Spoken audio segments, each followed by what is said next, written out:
आज ना पहिल्यांदा वेळेस भैयासोबत एवढ्या लांब गेले होते कार्ड वाटायला आणि खरं सांगते जातानीच ना आम्हाला इतकं जुनं हे कॉलेज लागलं पण माहिती नाही ते कॉलेज नेमकं कोणतं होतं आणि ना फक्त ते दिसलं त्याच्यामुळे ना तिथला मग मी एक छोटासा व्हिडिओ काढून घेतला आणि खरं सांगते भैयासोबत किंवा पप्पांसोबत बाहेर जायचं म्हणलं ना एक वेगळीच मजा असते कारण बाहेर गेल्यानंतर ना खूप मजा येते त्यांच्यासोबतच फिरायला. मग डायरेक्ट ना आम्ही भैयाच्या शॉपमध्ये गेलो. तिथे गेल्यानंतर ना पप्पांनी आणला होता वडापाव सोबतच हे आम्ही मिरिंडासुद्धा पिला.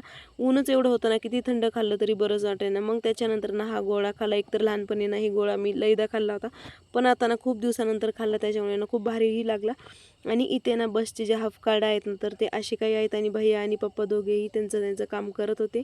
आणि इथे पहा भैयानं लगेच लस्सी घेऊन आला होता. मग ते लस्सीही पिली आणि खरं सांगते लस्सी ना मी तर खूप दिवसानंतर पिली त्याच्यामुळे ना मला तिचा फ्लेवर तिची जी टेस्ट आहे ना ती थोडीफार वेगळीच लागली होती.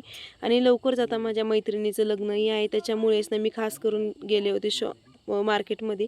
मग त्यावेळेस ना मला ही फ्रेम आवडली त्याच्यामुळे मी ही फ्रेम घेतली ती फक्त माझ्यासाठी. तिचे जे गिफ्ट आहे ना तर ते वेगळं आहे. मग जातानीच ना लगेच आम्ही पुन्हा एकदा थंडगार पिलं ते म्हणजे लिंबू सरबत आणि लिंबू सरबत पण एकच नंबर होतं.